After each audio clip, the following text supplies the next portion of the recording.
మిత్రులందరికీ నమస్కారం.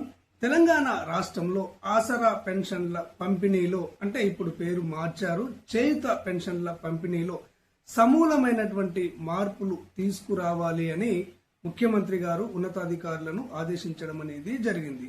సమూలమైనటువంటి మార్పులు అంటే ఏంటి అంటే తెలంగాణ రాష్ట్రంలో ఇక్కడ 80% పెన్షన్లను పోస్టల్ ద్వారా పంపిణీ చేయడం అనేది జరుగుతుంది. ఒక 20% పెన్షన్లను బ్యాంకుల ద్వారా బ్యాంకు ఖాతాల్లో జమ చేయడం అనేది జరుగుతుంది.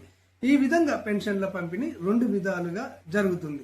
ఈ రెండు విధాలుగా కాకుండా టోటల్ గా తెలంగాణలో పెన్షన్దారుల యొక్క పెన్షన్లన్నిటినీ కూడా వారి యొక్క వ్యక్తిగత బ్యాంక్ అకౌంట్ లో జమ చేయాలని ముఖ్యమంత్రి గారు ఉన్నతాధికారులను ఆదేశించడం అనేది జరిగింది. ముఖ్యమంత్రి ఆదేశానుసారము ఉన్నతాధికారులు ఈ ప్రక్రియను మొదలు పెట్టడం అనేది జరిగింది, పనిని మొదలు పెట్టడం అనేది జరిగింది. పోస్టల్ డిపార్ట్మెంట్ ద్వారా పెన్షన్లకు స్వస్తి చెప్పి బ్యాంక్ అకౌంట్లలో ఈ పెన్షన్ డబ్బులను జమ చేయడానికి కార్యాచరణను మొదలు పెట్టడం అనేది జరిగింది. ఇక్కడ పెన్షన్లు తీసుకుంటున్నటువంటి లబ్ధిదారులకు వ్యక్తిగతమైనటువంటి సందేశాలను పంపించడం అనేది జరుగుతుంది. ఈ సందేశాలు పోస్టల్ ద్వారా పెన్షన్లు తీసుకుంటున్నటువంటి వారందరికీ రావడం అనేది జరుగుతుందా? ఈ మెసేజ్లలో ఏమని సందేశం ఉంటుంది? ఏవైనా డాక్యుమెంట్స్ ని సబ్మిట్ చేయమని అడుగుతారా? ఒకవేళ సబ్మిట్ చేయమని అడిగితే ఆ డాక్యుమెంట్స్ ను ఎవరికి సబ్మిట్ చేయాలి అన్న వివరాలను, ఇక్కడ ఎవరికైనా మెసేజ్లు రానట్లయితే మెసేజ్లు రానటువంటి వాళ్ళు ఏం చేయాలి, ఇక్కడ బ్యాంక్ అకౌంట్లు కలిగినటువంటి వారు తప్పనిసరిగా చేయవలసినటువంటి అప్డేట్స్ ఏంటి అన్న పూర్తి వివరాలను ఈరోజు మీకు ఈ వీడియో ద్వారా తెలియజేయడం అనేది జరుగుతుంది. ఇప్పటి వరకు అంతర్నేత్ర ఛానల్ను సబ్స్క్రైబ్ చేసుకోకుండా చూస్తున్నటువంటి వాళ్ళు దయచేసి వెంటనే సబ్స్క్రైబ్ చేసుకోండి.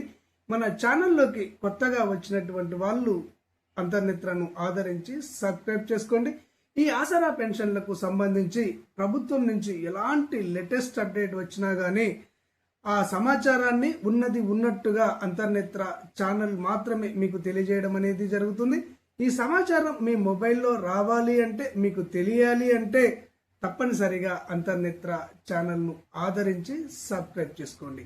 ఇక విషయంలోకి వెళ్ళినట్లయితే, పోస్టల్ డిపార్ట్మెంట్ ద్వారా పెన్షన్లు తీసుకుంటున్నటువంటి వారు మీ యొక్క 2 ఆధార్ కార్డు జిరాక్స్లను, 2 బ్యాంక్ పాస్బుక్ జిరాక్స్లను మీ పంచాయతీ సెక్రటరీకి కానివ్వండి, మీ యొక్క వార్డు ఆఫీసర్ కానివ్వండి అందజేయాలి అని ఆ మెసేజ్ లో పేర్కోవడం అనేది జరుగుతుంది. ఈ విధంగానే ప్రతి ఒక్కరికి కూడా పెన్షన్లు తీసుకుంటున్నటువంటి ప్రతి ఒక్కరికి కూడా మెసేజ్లను ఫార్వర్డ్ చేయడం అనేది జరిగింది.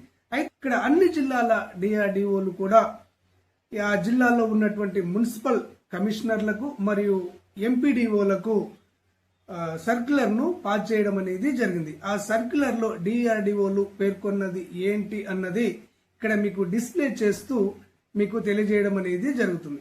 ఇక్కడ ఈ సర్క్యులర్ ను పంపించింది ఎవరు అంటే డిఆర్డిఓ గారు. ఎవరికి పంపిస్తున్నారు అన్నది పైన తెలియజేశారు, మున్సిపల్ కమిషనర్లకు మరియు ఇక్కడ వివిధ మండలాల్లోని ఎంపీడీఓలకు. అయితే ఇక్కడ పై సందర్భానుసారము శ్రీయుత ముఖ్య కార్యనిర్వహణ అధికారి హైదరాబాద్ గారు DOP distribution of postal department ద్వారా పంపిణీ చేస్తున్నటువంటి పెన్షన్ ను డిస్ట్రిబ్యూషన్ ఆఫ్ పోస్టల్ విధానం నుండి సిబిఎస్ విధానానికి మార్చుటలో భాగంగా నగదు చెల్లింపులు మరియు పెన్షన్ పంపిణీలో జరుగుతున్న ఆలస్యాలకు సంబంధించినటువంటి సమస్యలను పరిష్కరించుటకు, అలాగే మరింత సమర్థవంతమైన మరియు సులభతరమైన పెన్షన్ పంపిణీ వ్యవస్థను అందుబాటుకు డిఓపి చెల్లింపులకు సిబిఎస్ డిబిటి విధానానికి మార్చాలి అని చెప్పేసి నిర్ణయించబడినది. దీని ద్వారా లబ్ధిదారులకు పెన్షన్ చెల్లింపుల్లో ఆలస్యం నివారించడంతో క్రమబద్ధమైనటువంటి పెన్షన్ వ్యవస్థను సిబిఎస్ కోర్ బ్యాంకింగ్ సిస్టమ్ చెల్లింపులకు మార్చాలని తెలియజేయడం అనేది జరిగింది. ఇక్కడ డిఓపి నుండి సిబిఎస్ డిబిటి విధానానికి పెన్షన్లను మార్చడానికి చేయవలసినటువంటి చర్యలు అని కూడా ఇక్కడ పేర్కొనడం అనేది జరిగింది. మొదటిది డిఓపి పెన్షనర్ల నుండి ఆధార్కు లింక్ అయినటువంటి బ్యాంక్ ఖాతాలను సేకరించాలి అని ఇందులో పేర్కొనడం అనేది జరిగింది. బ్యాంక్ ఖాతా వివరాలు అప్డేట్ చేసి పాస్బుక్ మొదటి పేజీని చేయుత పోర్టల్లో అప్లోడ్ చేయాలి అని చెప్పేసి ఇక్కడ పేర్కొనడం అనేది జరిగింది. ఈ అప్లోడ్ ఏ విధంగా చేయాలి అంటే ఎంపీడీఓలు, మున్సిపల్ కమిషనర్లు వారి యొక్క స్పెషల్ లాగిన్ లో నుంచే ఈ అప్లోడ్ చేయాలి అని చెప్పేసి ఇందులో పేర్కోవడం అనేది జరిగింది. పోస్ట్ ఆఫీస్ ద్వారా పెన్షన్ పొందుతున్నటువంటి వారికి ఇకపై డీబీటీ సిబిఎస్ విధానంలో జమ అవుతుందని సమాచారాన్ని ఇవ్వాలి అని చెప్పేసి ఇందులో పేర్కోవడం అనేది జరిగింది.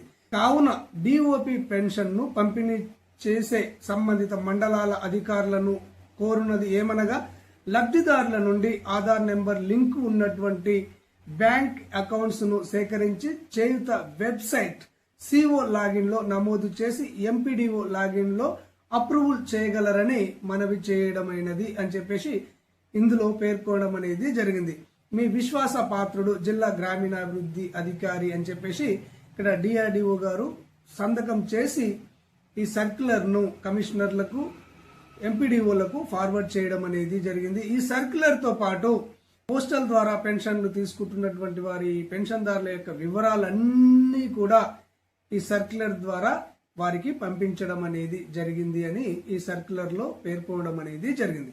ఓకే ఫ్రెండ్స్, క్లారిటీగా అర్థమైంది అనుకుంటున్నాను. క్లుప్తంగా మీకు తెలియజేసేది ఏంటి అంటే, మీరు పోస్ట్ ఆఫీసుల ద్వారా పెన్షన్ ను పొందుతున్నట్టయితే మీ యొక్క ఆధార్ కార్డు 2 జిరాక్స్లను మరియు మీ బ్యాంక్ అకౌంట్ 2 జిరాక్స్లను మీ పంచాయతీ సెక్రటరీకి, గ్రామీణ ప్రాంతాల వాళ్ళు అయితే మీ కార్యదర్శికి, పట్టణ ప్రాంతాల వాళ్ళు అయితే మాత్రము మీ వార్డు ఆఫీసర్ కు మీరు అందజేయవలసి ఉంటుంది. ఈ విధంగా మెసేజ్లు వారు పంపించడం అనేది జరిగింది. ఒకవేళ మెసేజ్లు రానటువంటి వాళ్ళు ఏం చేయాలి అంటే, ఈ మెసేజ్లు రాకపోవడానికి కారణం ఏంటి అంటే మీ ఆధార్ కార్డుకు మొబైల్ నెంబరు లింక్ లేకపోవడమే. దయచేసి దీనిని గుర్తించి మీ ఆధార్ కార్డుకు మొబైల్ నెంబర్ లింక్ లేనట్లయితే వెంటనే ఆధార్ అప్డేట్ కేంద్రానికి వెళ్లి మీ ఆధార్ కార్డుకు మీ మొబైల్ నెంబర్ను లింక్ చేసుకోండి. ఆ తర్వాత మీకు బ్యాంక్ అకౌంట్ లేనట్లయితే వెంటనే మీ బ్యాంక్ అకౌంట్ ను తెరుచుకోండి, బ్యాంక్ అకౌంట్ ను ఓపెన్ చేయండి. ఒకవేళ మీకు బ్యాంక్ అకౌంట్ ఉండి కూడా దానికి ఆధార్ నెంబరు, మొబైల్ నెంబరు లేనట్లయితే వెంటనే బ్యాంకుకు వెళ్లి మీ బ్యాంక్ అకౌంట్ కు మీ యొక్క ఆధార్ నెంబర్ను, మీ యొక్క ఫోన్ నెంబర్ను జత చేసుకోండి, లింక్ చేసుకోండి. ఈ విధంగా ఈకేవైసీని చేసుకున్నట్లయితే మీకు ఎలాంటి ఇబ్బంది అనేది ఉండదు.